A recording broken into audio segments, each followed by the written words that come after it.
In the grand tapestry of history, nations are not born, they're forged. Forged in the fires of debate, in the ink of new laws, and, most brutally, on the battlefield. In 1775, a collection of disparate British colonies, populated by farmers, merchants, and frontiersmen, dared to challenge the greatest military and economic superpower on Earth, the British Empire. The question was not simply one of taxes or territory, it was a question of identity, a question of whether a people had the right to govern themselves. This was the American Revolution. But a revolution is not won with ideas alone. It is won in a series of critical, brutal moments that test the will of a people. Join me as we explore the key battles that transformed a colonial rebellion into the United States of America. April 19th, 1775. The air in Massachusetts is thick with tension. After years of protests and simmering resentment, the British command in Boston decides to act decisively. Their orders: march to the nearby town of Concord to seize a cache of colonial munitions and, if possible, arrest the key rabble-rousers, Samuel Adams and John Hancock. But the colonial spy network is watching. Riders, including the famous Paul Revere, gallop through the countryside. Their warning is not the British are coming. They were all still British, but the regulars are out. At dawn, the British column arrives at Lexington Green and is met by a small, defiant company of about 77 colonial militia. They are farmers and shopkeepers, not professional soldiers. No one is sure who fired first, but in the smoke and confusion, a shot rings out. The shot heard round the world. When it is over, 8 colonists lie dead. The British march on to Concord. At Concord's North Bridge, they are met by a larger, angrier force of militia. This time, the colonists fire back, forcing the regulars to retreat. The battle's true significance was in what happened next. The 16-mile march back to Boston became a terrifying gauntlet. Thousands of militia, using guerrilla tactics, harried the British column from behind stone walls, trees, and houses. It was a bloody, humiliating retreat for the world's finest army. Shaping America's future. Lexington and Concord were not great military victories, but they were a profound political statement. They transformed a protest into a war and forged the identity of the citizen soldier, the idea that ordinary people have a duty to take up arms to defend their liberty. This principle would become enshrined in the Second Amendment and remains a core part of the American psyche. By the winter of 1776, the Revolution was on the verge of collapse. After being driven out of New York, Washington's Continental Army was a starving, ragged, fugitive force, retreating through New Jersey. Morale was at an all-time low. With his army's enlistments due to expire at the end of the year, Washington knew he needed a victory, and he needed it now. He devised a plan of stunning audacity. On Christmas night, 1776, in the midst of a fierce winter storm, he would lead his men across the treacherous, ice-choked Delaware River and launch a surprise attack on the Hessian garrison at Trenton. The operation was a logistical nightmare.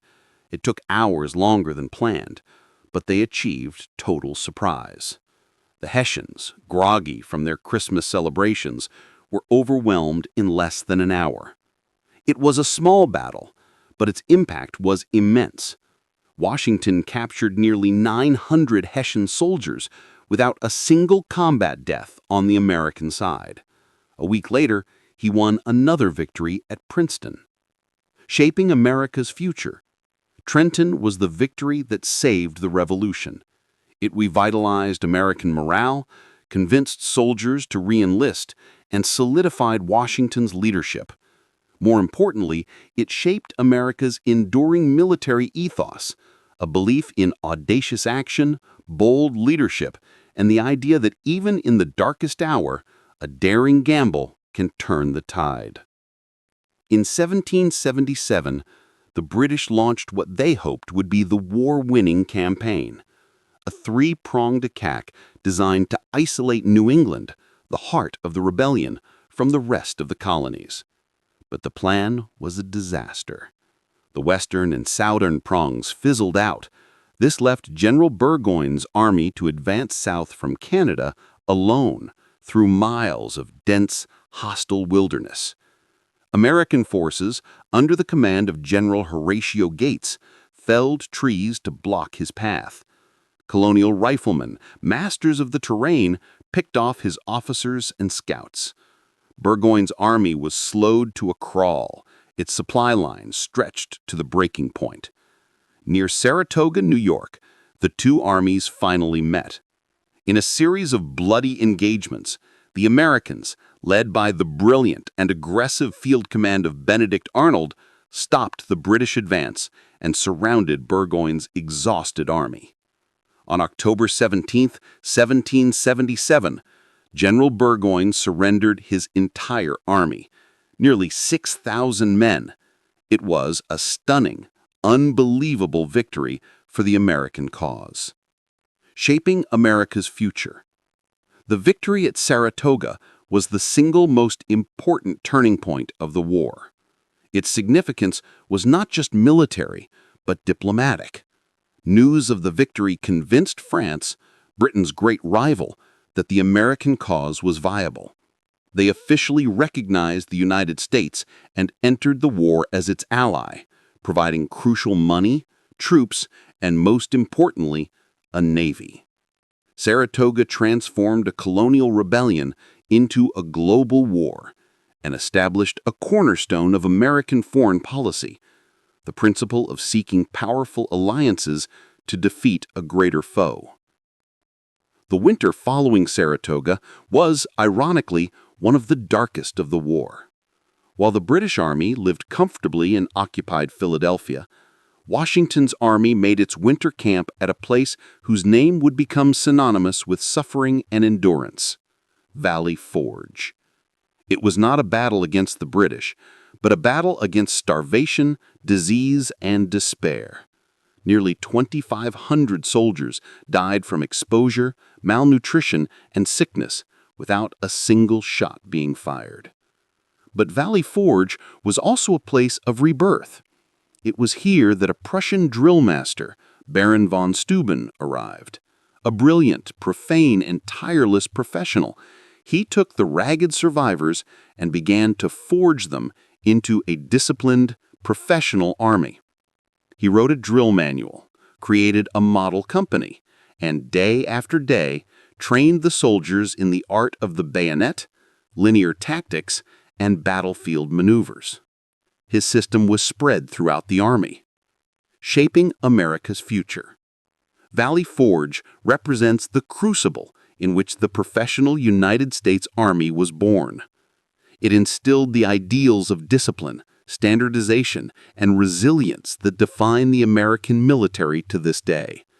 It proved that an army of citizens could, with proper training and indomitable will, match the finest professional soldiers in the world. It is the spiritual birthplace of American military professionalism.